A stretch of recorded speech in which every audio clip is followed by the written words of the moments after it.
Welcome back to the Brian Clay Chronicles. Again, I am your host, Brian Clay. And again, we have assembled some of the finest ecumenical leaders in this city. This is going to be a very important program because, as you know, we're taping at the end of Black History Month, and one of the things that we wanted to do was use a theme that really describes the passion that we have to see Memphis become a world-class city. So, in 1968, the late Dr. Martin Luther King wrote a book called Why We Can't Wait. It went on to win multiple prizes and things of that nature, but it was one of the most poignant books that he wrote in his lifetime. He actually began writing this book in 1963, Rabbi, if I'm not mistaken, and he completed in 1968, and later we know that he was assassinated here in Memphis, Tennessee. But with that being said, let us get to the main event of this particular program, and those are the ecumenical leaders that I have we've assembled. To my left is a Lemoyne graduate, one of the finest spiritual leaders in the city. She's won multiple awards, received an award from Planned Parenthood not too long ago, was honored by multiple organizations. She heads up the Freedom's Chapel Church, Freedom's Chapel Christian Church here in Memphis, Tennessee. She is one of the most dynamic speakers in the United States of America. Ladies and gentlemen, Reverend Rosalind Nichols.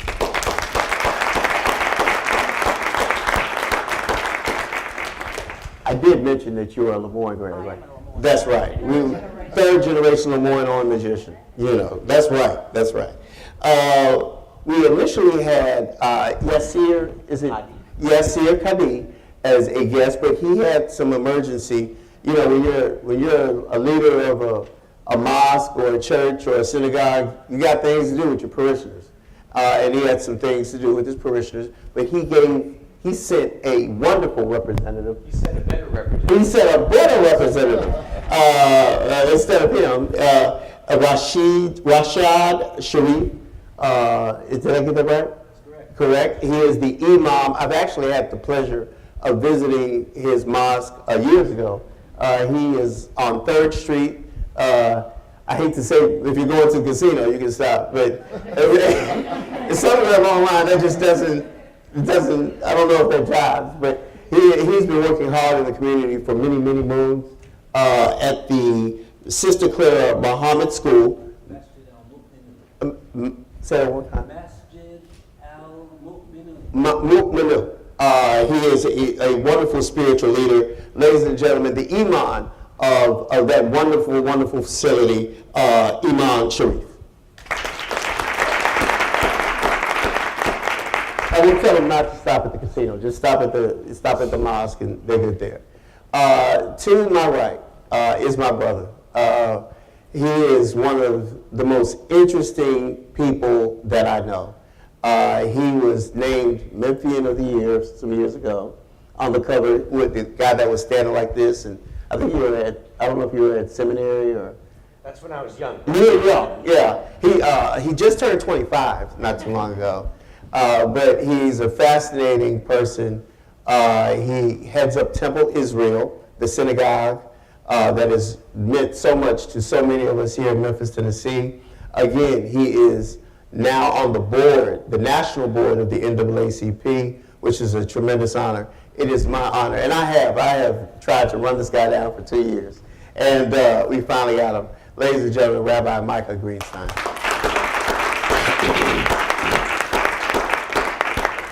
And then to my far right is a gentleman that actually I've known longer than I think almost everybody on this panel. I remember in a former life, he worked at one of the major hotels in the city with my cousin, Felicia.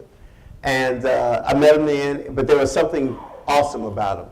He is now the pastor of one of the greatest churches in the city of Memphis, First Baptist Broad. They're doing magnificent things over there. But he's a Renaissance person. He kind of puts you in mind of Adam Clayton Powell's of our time. He not only is the pastor of First Baptist Broad, he is the former chairman of the Shelby County Democratic Committee. He is the president or the chairman of the NAACP chapter here in Memphis. Ladies and gentlemen, another gentleman I've been trying to run down since we started this program. He's awesome. He's a little bit under the weather, so we're gonna take it easy on him a little bit. But ladies and gentlemen, Pastor Keith Norman.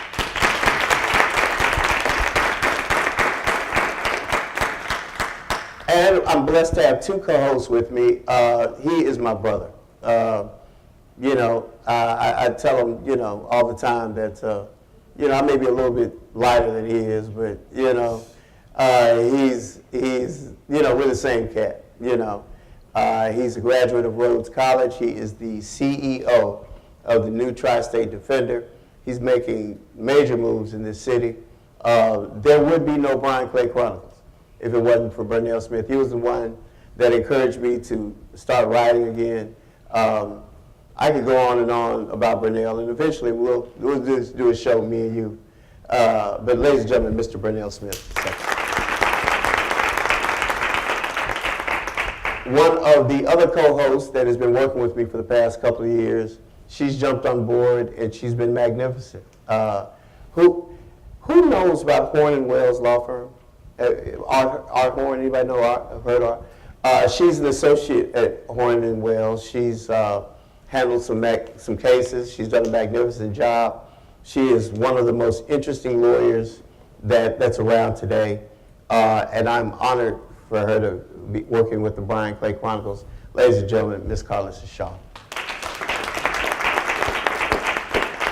Before we go to a break, we're going to come back, we're going to go to a break, and then we're going to go right into the subject matter. I do want to recognize my other brother from Howard University, another HBCUer. He's a member of Omega Psi Phi and a recent elected member of the Memphis City Council. I've known him for a month of Sundays. He's a great cat. Ladies and gentlemen, Mr. Martavius Jones. And that's it. So we're going to have a spirited conversation, and we're going to take a break, and we're going to come back, and we're going to get into why we can't wait, the state of Greater Memphis. Give me yourself a hand. Funding for the Brian Clay Chronicles is provided by AARP of Tennessee, Gold sponsor,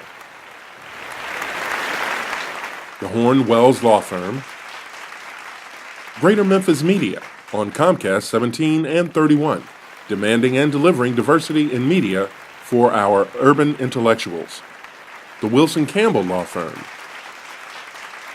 the Swearingen Ritchie Foundation, improving the lives of Memphians and our underserved community, and viewers like you. Thank you. As a mother, you don't want to have to worry about this bill is coming, but then she needs this chemo. That's a decision you shouldn't have to make.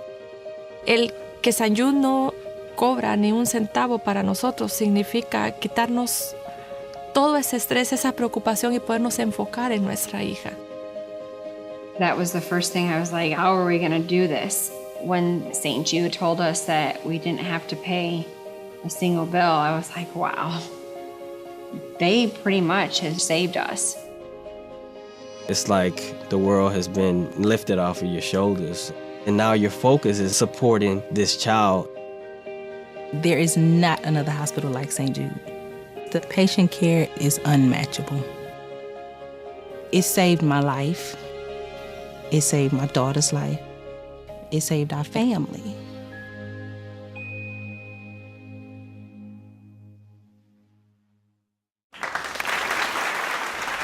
And welcome back to the Brian Clay Chronicles. We're going to jump right into it.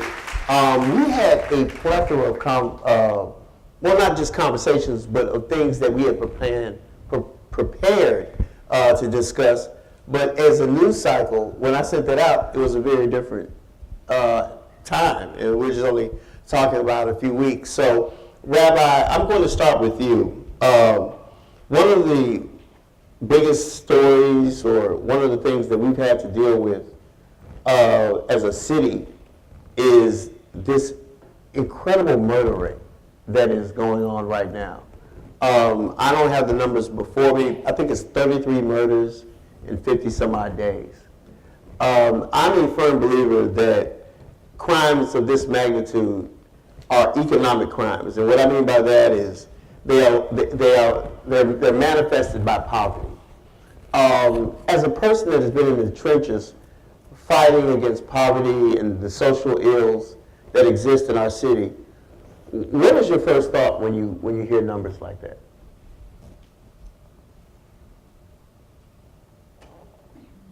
My heart breaks for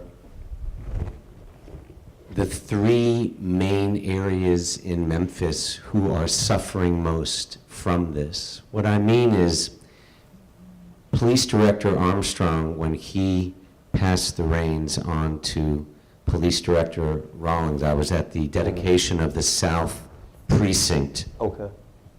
on North Main. Okay.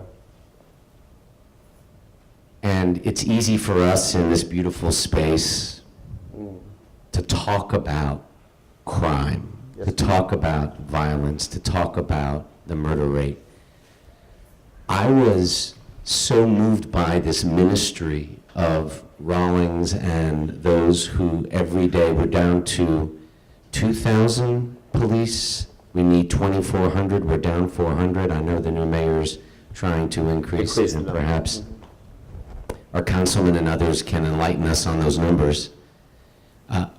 I also think, though, Memphis, unlike even Nashville or Atlanta, is not past the point of no return. Meaning, we're the smallest large city and we're the largest overgrown small town. So we have to get proximate. I think we have to stop making proclamations, and we need to support our police. And we need to improve not just neighborhood associations, but to get closer to the issues so that we can actually reduce crime. It's a complicated issue. I mean, to ask, what do you think about the crime rate in Memphis, and that we're known as one of the most dangerous cities in America? I think we're also one of the most caring poor cities in America, and we have to eliminate the inequalities that account for the injustice and also account for the crime.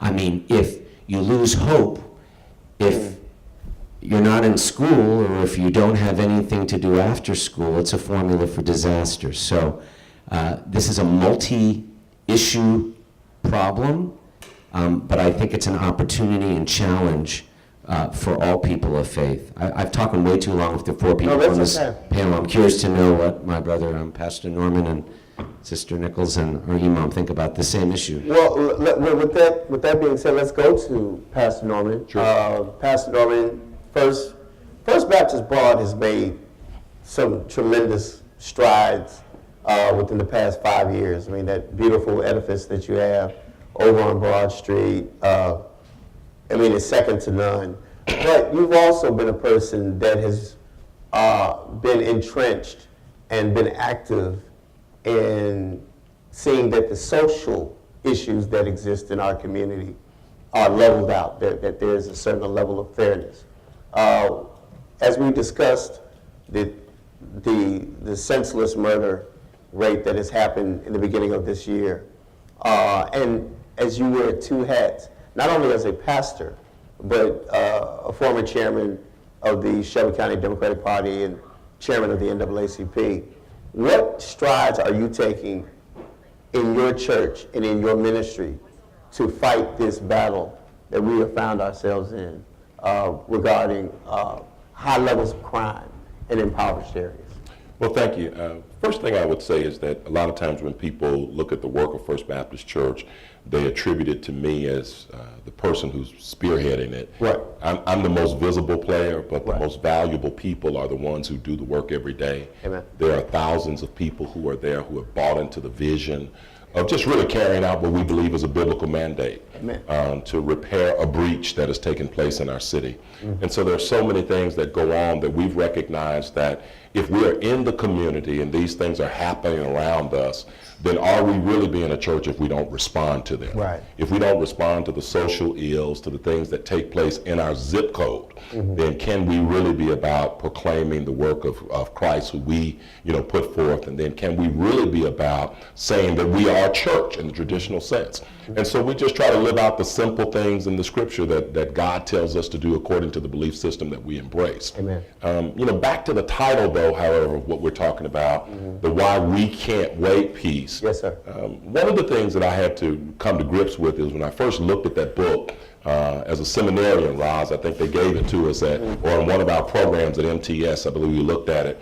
And the we in that group must be inclusive. It can't be a why they can't wait or why we can't work together. The we is everybody, especially when it comes to Memphis, Tennessee. For far too long, if you go back to 1968 and when King was really putting this work forth, he had taken a turn towards economic justice, Yeah, he had changed which was really a very important platform of his ministry. Right. And I include that in the ministry of the church and in the ministry of all people who fight for social justice, because if we're not talking about leveling the playing field for all people, Right. and if we are not having that conversation, not we as black people, not we as women, but we as a nation, we as a group of people, what we've seen in Memphis has been the stranglehold of poverty that was put on particular people now coming back to impact all people. Right. The crime that we see, the poverty that we see, we recognize that when you try to keep 63% of the people who live in your city out of the economic cycle of blessings, so to speak, Amen. it's going to have an impact on everybody. So, if you try to keep me out by not giving me contracts, by not letting the wealth circulate through our city, then people are going to rise up, take what they need. There's going to be tension, there's going to be anger, and you see the crime, the poor educational systems, and all of the things that are now coming home to roost in our city. So I would, and I'm going to come to you, Reverend Nichols, but would you say that many of the unfortunate crimes that occur are byproducts of poverty? Of course. We can't have 49.5% of the children in the city Right. are in poverty. Over 27% of the people are in poverty. Wow. 63% of the people live off less than 10% of the wealth. Right. That is a problem. Whenever you have that type of vast concentration of poverty, there will be tension. People, if we sit in this room long enough and we're locked in this room and we can't get out and there's water and bread, Right. we're going to start saying either you're going to share it or we're going to fight over it. Right. It's just a simple equation. And Right. Memphis has to look at that and see that when we don't do something, not just in the realm of government, by the way, because government will only account for 20% of the wealth and the contracts that are distributed in this city. It's the other 80% we got to talk about with corporate America and with other responsible citizens who occupy this city, who have a corporate responsibility to make sure that all people flourish in this community. He brings up a very interesting point, Reverend Nichols. Since you've been pastor at Freedom's Chapel Church, Christian Church, you've had because of your hard work, and you've had the pleasure to matriculate and to be in different arenas in Memphis. You're around CEOs of corporations, and you're around the least of thee. When he talks about a fiscal and a corporate responsibility that we all have to each other, how does that translate for you as a pastor of an inner city church that deals with the complex issues such as the crime rate, such as poverty, such as those things? How do you translate and get those individuals that sit in those ivory towers to understand the dearth of opportunities that exist here in Memphis? I think I want to back up and give you a perspective of what Freedom's Chapel is today. Okay. We started in a dining room table. Wow. For 10 years, we were at American Way and across from the Old Mall of Memphis. Right. Today, we are in what has been described as the bridge between Orange Mound and East Memphis. We are at 961 Getwell, Okay. just before you get to Park Avenue, 3811. Kind of right in that middle. Right in the middle. So you ask a very interesting question. How do we relate where we are in our connection to Orange Mound, as well as right where we are, literally across the street, is the University of Memphis' South Campus, Okay. where they have put millions of dollars in that neighborhood, right across the street from us. And so what we're hoping to do is to do what Pastor Norman has done in the Binghamton community. Right. What Cheryl has done over at First Congo is to create relationships between all of the entities involved. So But was it Pastor Norman's relationships that he had because let's just face it, he's a very interesting guy because he's, again, not only a pastor, but he's been very instrumental in the Shelby County Democratic Party and other institutions throughout the city. So was it a business relationship that he created to create that beautiful edifice over there in their first bar, or was it just the entrenched or the innate ability to get corporate America to see the importance of investment? Okay, I can't answer how he did that. Right. I don't want to hear it. I could pose, but I can't answer that. But I do think that it is a combination Of of all. all of that. I also think, and my preference is to say, we have now been where we are for 2 years. So it is essential that I move out of the doors of my church to go across the street to the University of Memphis, to go up the street to Ching's and build a relationship with Edgar, to go around the corner and build greater partnerships with not only the churches in the community, but the other nonprofits, the other businesses. And so, yes, I think, but that is a relationship building. Change is made by way of making those connections through relationships. And yes, it starts with all aspects, with the business holders, as well as with the nonprofits and churches in the community. I'm not sure if I answered your question. No, you did a beautiful job of answering that question, and it allows me the opportunity to ask the same of the imam, who is uniquely positioned in the city of Memphis, where you are going down 3rd Street in that area, because unfortunately a lot of the crimes that have occurred happen in that area as well. Not a lot, but a nice number. So what has been, I guess, your mandate as an imam dealing with these multiple issues? And the good rabbi was right. It's kind of a loaded question because there's so many exponents to that question. But what are some of the things that you've done at your mosque? Our mandate. Let me relate it to our topic. Yes, sir. I can't wait. First of all, one of the major reasons we can't wait in Memphis is that this is the city from which Dr. King made public his vision that we as a people would enter the promised land. Okay. That was more than 40 years ago. Yes. Okay?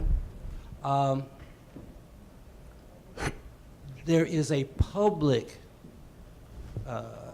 deficit of the type of thinking which leads to the type of conditioning that enables people to enter the promised land. Amen. As a man thinketh, so So be it. is he. So let me give you an actual statistic. I surveyed just over 100 Memphis high school students. Okay. The little strip of paper I gave them said, the opposite of slavery is, and then they were to fill in the blank with one word. Interesting. Now, the model that Dr. King spoke from in 1968 was no longer the freedom model. That was 1963, free at last, free at last. Yes, sir. By 68, he'd moved to the promised land. He evolved. Slavery is at the bottom, freedom is in the middle, mastery is at the top. Right. When I gave the students the slip to fill out, the opposite of freedom is, 90-something out of 101 or 105 said freedom. The opposite of slavery is freedom. One student said mastery. Wow. So part of the crime in Memphis is that people are going around thinking that freedom really is last. But in fact, the promised land is a step after freedom. Wow. Freedom is the wilderness. Crime is wilderness, which is wilderness. There is no uniformly understood public vision of what the promised land is, how to get there, in the city from which Dr. King issued that proclamation. So really, our mandate is bigger than our zip code. Our mandate is to go public with concepts that are beneficial for people. Wow. You cannot go to school and get the most out of school if your objective is less than to develop mastery. Because if you're just there to be free, school may strike you as an interference with your freedom. Right. Wow. Come on. Wow. Yeah. Let's give it a hand. Wow. That's, there's very few I agree with that. Yeah. It was very eloquent. They're very eloquent. But I think the fact, it may sound strange coming from men and women of the cloth, it's not that the truth sets you free, education sets you free. And looking at these students, freedom has to be tied to responsibility. And I think we have to acknowledge two things about Reverend King since we've brought him up. One, he wasn't poor himself. He was obsessed with poverty, the Poor People's Campaign, the we. The other thing that I think we lack is the strategy to address this problem. I mean, yes, the image of God is not a geographic concept. It's a moral concept, whether you are in Orange Mound, East Memphis, or on 3rd Street. But he was a brilliant strategist. That's why he went into Selma. And I don't think we have a strategy to address this, to invest in equality.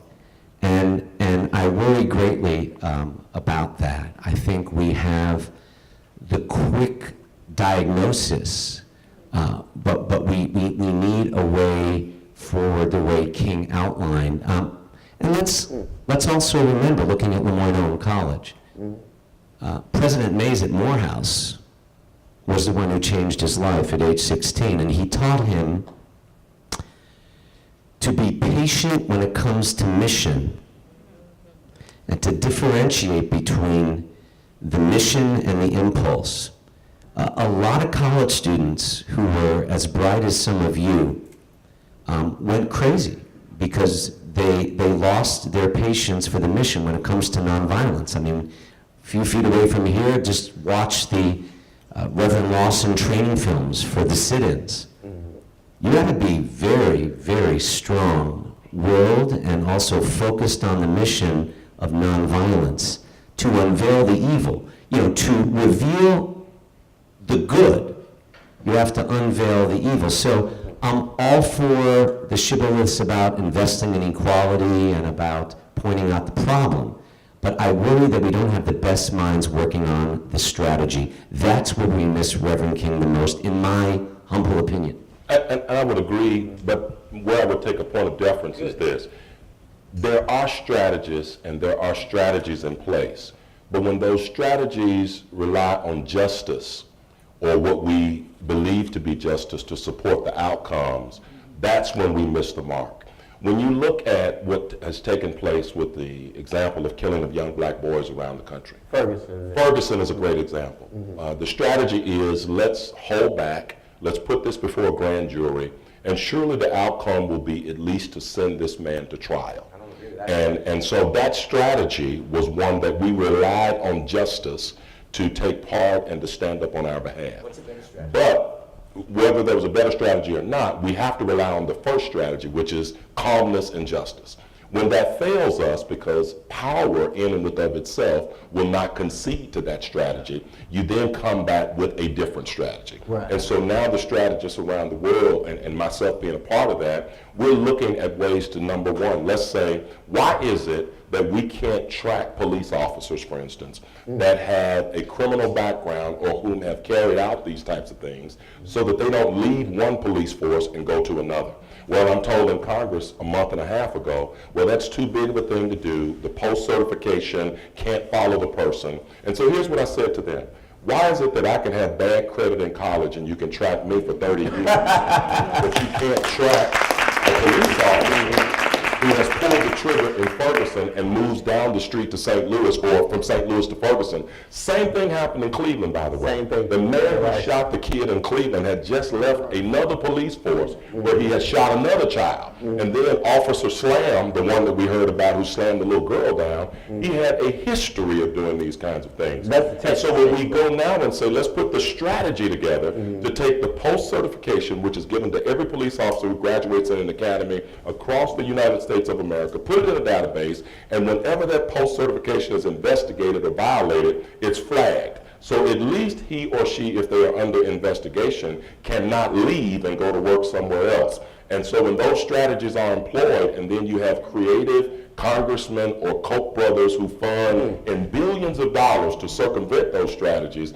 we rely on justice to be on our side, but it just doesn't work. Well, let's be fair, as chairman of the Democratic Party, that the states that are most opposed to national tracking of policemen are Democrat, California, New York. That's the problem with the political morass we're in. You know, there again, Koch brothers, forget them. Well, the Koch brothers, that's a... But I'm told by legal scholars that the politics are a problem and challenging for some of the larger states like California and New York, the code of protecting other policemen. I'm a former chairman of the Democratic Party, but what I consider myself as a well-informed voter. I look at the people before me and I make the choices of the best candidates who are there. I don't let people even like the question would rise, who did I connect with? We are business people as well as pastors. I run one of the largest small businesses in Tennessee. I have over 40 employees. I have insurance that I pay for weekly. I have millions of dollars worth of receipts and income that I account for. So I refuse to let people pigeonhole us and put us in boxes. And so our reach, our grasp is far greater than just Democrat or Republican, church or other. We're not just 501c3s. We're major small businesses that do a lot of work. So I think we have to go beyond the traditional boxes that we put ourselves in. Let me put a pigeonhole or a pin right on the conversation. We're going to go to a break, pay a few bills. And I want to come back and I want to go to Reverend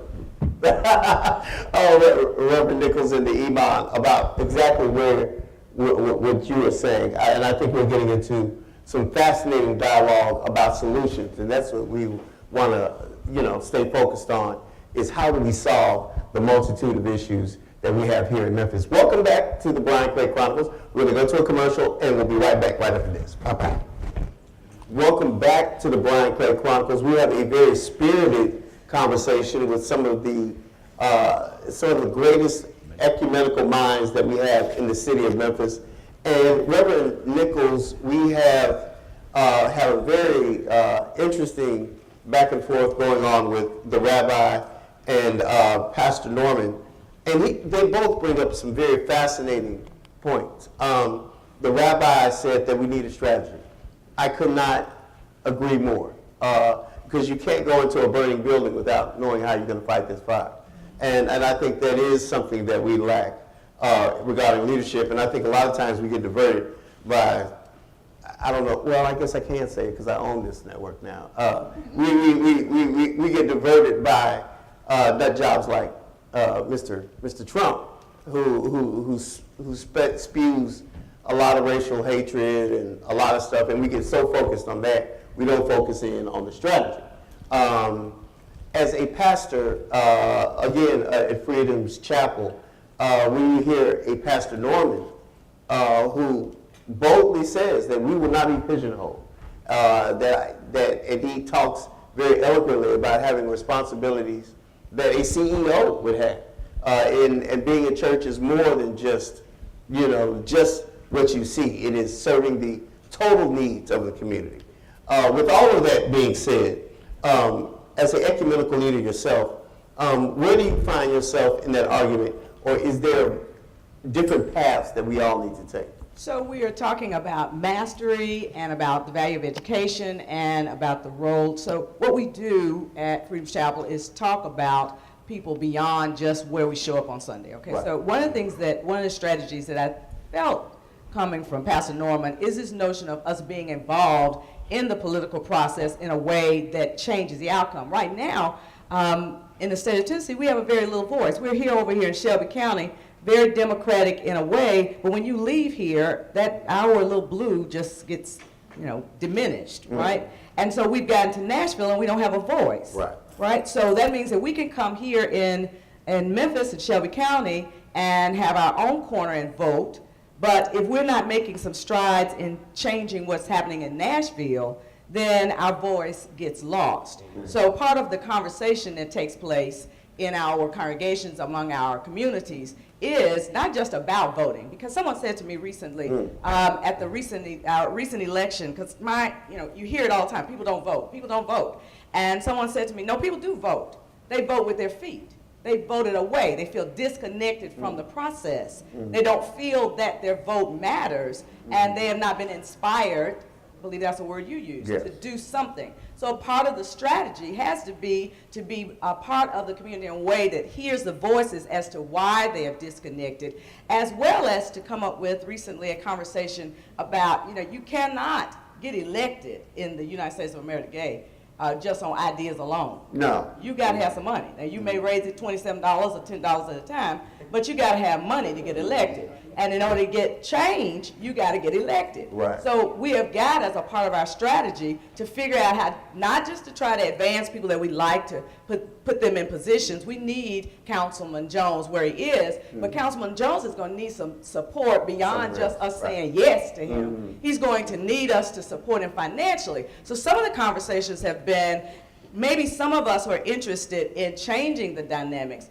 need to not just be a voice in Nashville, but we need to be somewhere pulling resources, saying we need you to give us some money, and then strategizing in that way how we will then support and pull together, which is what people did in the 50s when Maxine and Judge Sugarman, what they did was in the back door, in those smaller conversations, who are we going to put here, where are we going to put there, and then rather than having so many people running that you dilute the vote, right? That we agree as a community, this is who we're going to support, and we get Councilman Jones to say, this is our agenda, we need you to move our agenda, right? And we're supporting him in doing that. So that is a part of the strategy. It has many layers to get to mastery, where we get our children to realize that they need to be invested in that, because freedom is not the end result. I love that. I'm going to preach that Sunday. It is a part of the wilderness. It does preach. It's the wilderness. And so we should expect what we see in our community, because we've gotten out of bondage, but we have not gotten to our promise yet. With that being, Reverend Nichols, and it does preach. But with that being said, Imam, I love that, again, to echo what Reverend Nichols said regarding mastery. How do we translate that to be an action word versus a noun? How do we make that a real part of what we do daily, be it with the mosque, the synagogue, First Baptist, Freedom's Chapel?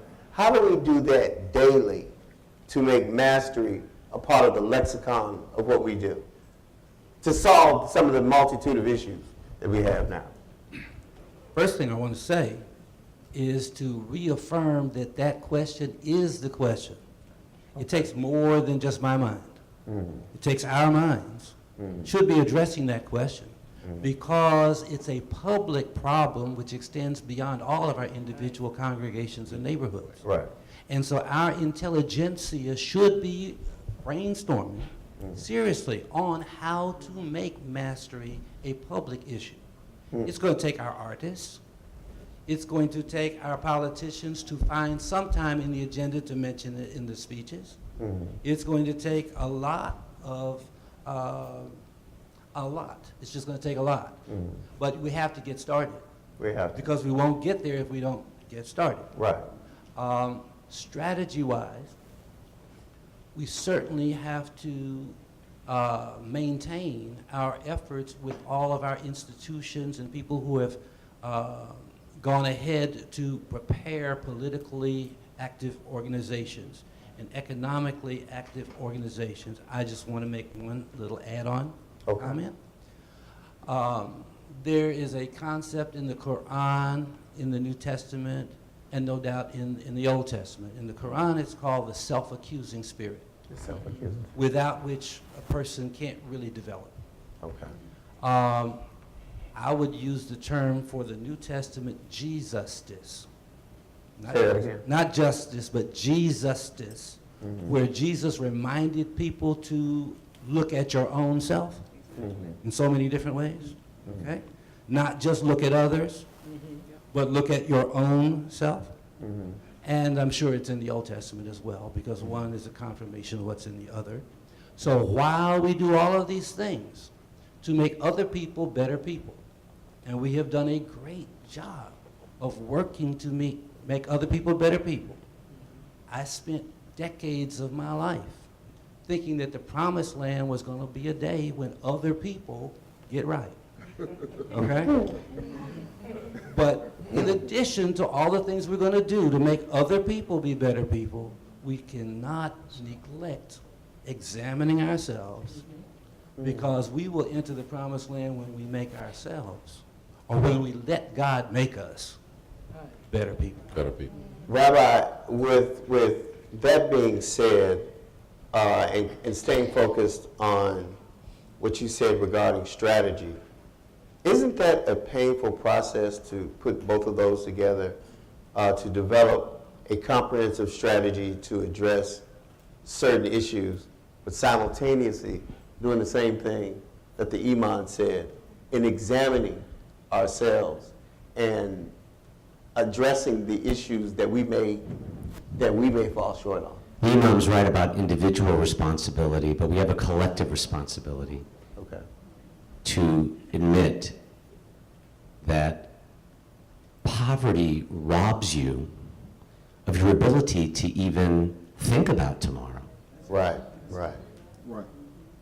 Yes, So this is what I learned from my brothers and sisters who live in poverty, that when other people say, well, why don't they make better choices? You can't even get to that. Get to that point where we talk about food deserts. So let's put a Whole Foods down on South 3rd. Is that the answer? You know? I mean, where I agree wholeheartedly with the Imam is we have to look at our own culture and behavior and where we're living, and you just plopping grocery stores in the middle of impoverished areas isn't going to help the people necessarily. You have to start with the individual, build a collective, and we talk about the digital divide. I think it's brilliant. The woman in Memphis who's helping girls with the digital divide. Right. Coding. Now this panel here is much more adept than I am. I'm not a gadget guy. I'm not very adept at all this. But you have to teach, you have to connect, you have to relate. There are more churches than gas stations in Memphis. This is true. So there's a lot of preaching going on in my synagogue and churches and mosques and temples, but I return to that, yes, individual responsibility. There's some politicians who say that's the problem, is that people aren't pulling themselves up from their own bootstraps. And I say to those people, what if you don't have boots? What do you pull up? Yeah. So I think it's a both and. And here we go again about strategy. We're about, you broad, the urban garden market. I know that Kenneth Robinson also has had that kind of farmer's market. I think the solution lies in with what Marlon's doing with Knowledge Quest. Right, Marlon. The organic approach, pun intended, to building community instead of just individual responsibility, even though I agree wholeheartedly that it comes from our sacred scriptures. Can I add this? I also think that we need to not, I don't know how to quite articulate this, but when I was first ordained in ministry, and I was an associate pastor, I went to St. Andrew, and that's been well over 20 years ago now, okay? I went to St. Andrew because it was said 20 years ago that there's a gang problem in Memphis.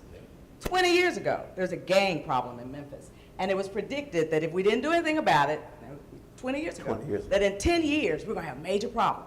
So about 2 weeks ago, I'm listening to the news and they're saying, we got a gang problem. As if it was a new Like this is idea. It just showed up. And so my point is that we also don't hold on.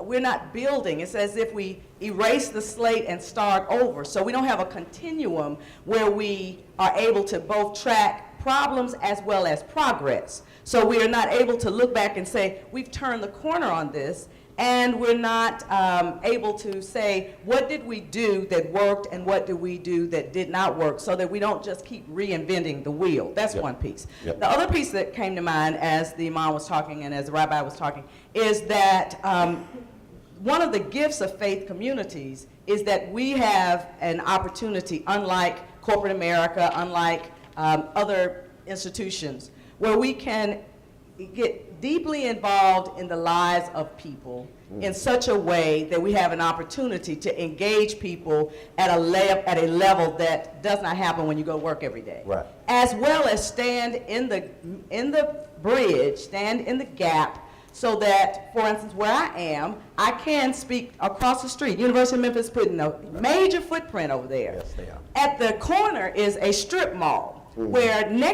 one of the places is a blood donation. Okay. Paid for blood donation.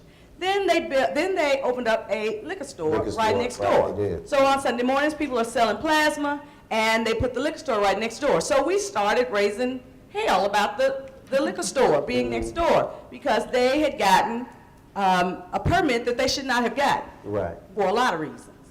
But we were told, it's done, don't worry about it, it's over. And we said no. So what the church can do that, say, University of Memphis didn't do, or anybody else, is stand in that gap and say, I don't have a problem with liquor stores, but you don't need to put one next door to people who are already trying to sell their soul to keep it open. And so that is the voice so we need to remember what we've done so that we can build on it and not keep reinventing stories, as well as the faith communities are a prophetic voice that should speak truth to power and call into accountability in ways that other places, and we should not expect politicians to do. Reverend Nichols, we're gonna put a pin on that. We're gonna go to a commercial break. We're gonna have our question and answer period where some students in Lemoyne I know want to ask the rabbi, Reverend Nichols, Iman, Pastor Norman some questions. So we're gonna pay a few bills. Is that okay? Is that okay? Okay. We're gonna pay a few bills and we'll be right back. Thank you for being at the Brian Clay Chronicles, our live taping of Why We Can't Wait, the State of Greater Memphis. Bye-bye. And welcome back to the Brian Clay Chronicles. We have had a spirited discussion with some of the most interesting individuals. And I'm going to kind of lay off the label of just ecumenical because they're fascinating people. Pastor Keith Norman, who heads up First Baptist Broad, the very, very interesting and dynamic Rabbi Michael Greenstein, who is over the synagogue at Temple Israel. He is the rabbi over there. Reverend Rosalind Nichols, who is the pastor at Freedom's Chapel Christian Church, and Rashad Sharif, who heads up the mosque over on 3rd. Enunciate that? Masjid Al-Mimunu, and there will be a spelling test for Lemoyne students after we finish that. But we're going into our question and answer period. Again, my brother, who is the CEO of the new Tri-State Defender, Mr. Burnell Smith, usually takes over at this period, and we're going to open it up to you, brother. So we really do want audience engagement, and hopefully, after you've listened, you've got some questions that can help further the dialogue. But I want to throw one out that I think will at least get us started, particularly since we're talking about our city, Memphis, and the whole notion of why we can't wait. So I want to make this, I want to bring it home to a real example. Okay. And I think we've touched on this, but I think it relates to everything that's been said so far. But in Memphis, it seems that we agree that inequalities exist, inequity exists. But it seems that we have systems that further perpetuate it. So I'll give you an example. We've implemented strategies whereby we put money out to attract companies, namely the pilot program. Recently there was a project, the IKEA project, which first went outside of the normal bounds to say we're going to give pilot to a retail company. Well, in the midst of that, that project had a 30% minority participation accomplishment, right? The goal was, I think, around 25%, but it had a 30% accomplishment. Now, when you dig underneath that, peel back the onion. It did not. Right? It did not. In this city, I say 70% African American. That project had 0% African American participation. Correct. So that participation ended up being predominantly white, female-owned businesses. And so there's a system to where inequality is continues to be perpetuated because we take strategies, right, and then those strategies get Subverted. right. So talk about how we change that culture that exists here. This is exactly what I'm talking about. When Rabbi and I took deference to each other's opinion, it is not that I disagree with the fact that we need strategies, but I do disagree that we don't have strategies.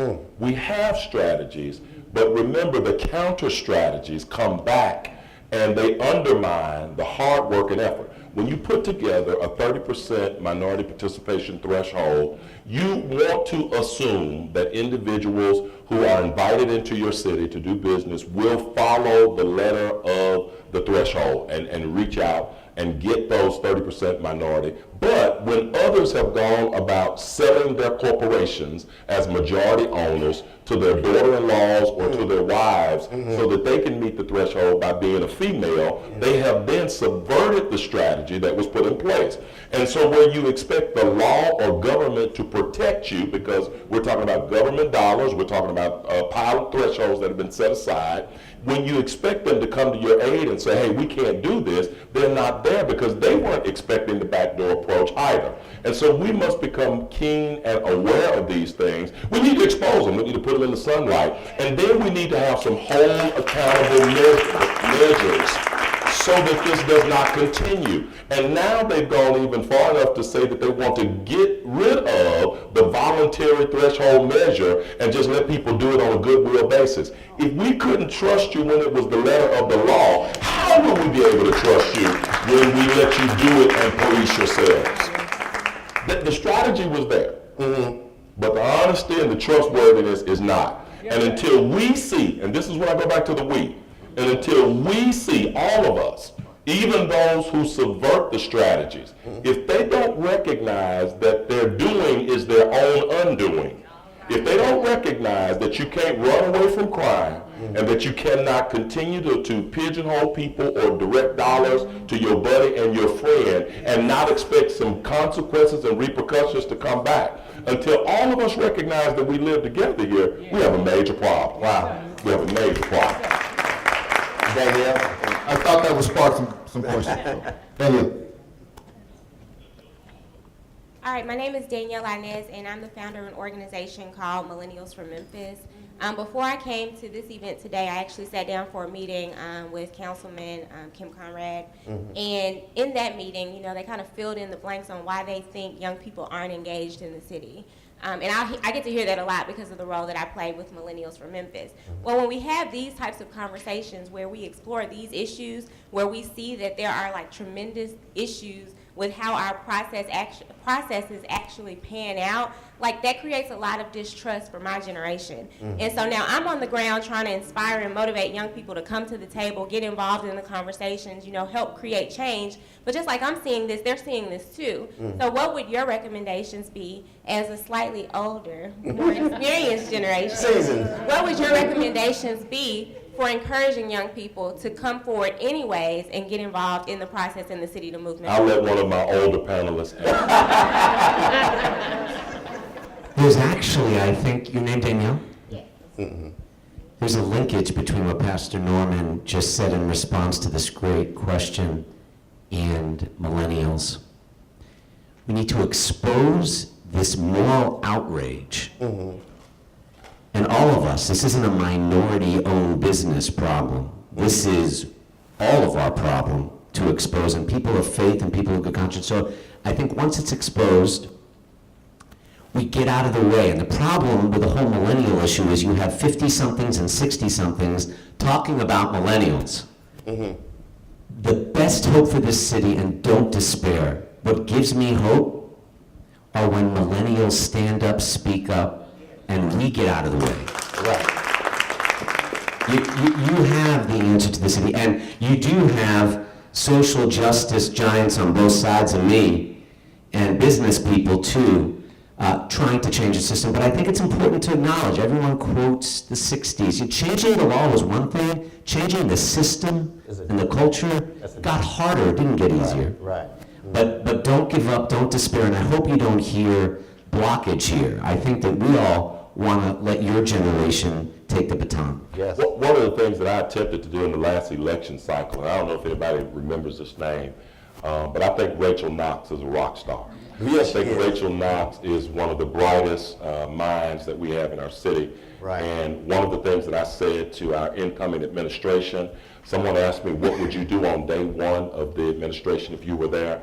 I said I would hire Rachel Knox because she's smart, she's innovative, she's creative. Nobody remembers when I polled a group of people, except for some real insiders like Martavius, who beat Rachel Knox. And then when the election boiled down between her and her competitor, the other people who were in the race got out and supported her, which said a lot. Now remember this, her area was gerrymandered the day of the election. Yes, it they was. tried to circle her out. She was such a powerful voice at 26 years of age. She raised her own money, she got in the race, she made a big difference, and she was such a powerful force that they tried to cut her out. So since they couldn't cut her out of the district, they cut the people who would vote for her out of the district, and that is the only way she lost the election. Wow. That's so true. Rachel Knox she's an amazing young lady. You're asking me now who beat her. I don't want to remember the guy who beat her. I just want to remember her. I think it was Frank. I don't want to call her. Raise up Rachel. Yeah, raise up Rachel. Raise up Rachel, right. But you have individuals like Danielle Inez and Rachel Knox and London Lamar, who's not here, my man Alvin Crook, who's with the Shelby County Young Democrats. You've got a lot of young talent that's out here. And you're right, their voices, they don't need to be suppressed.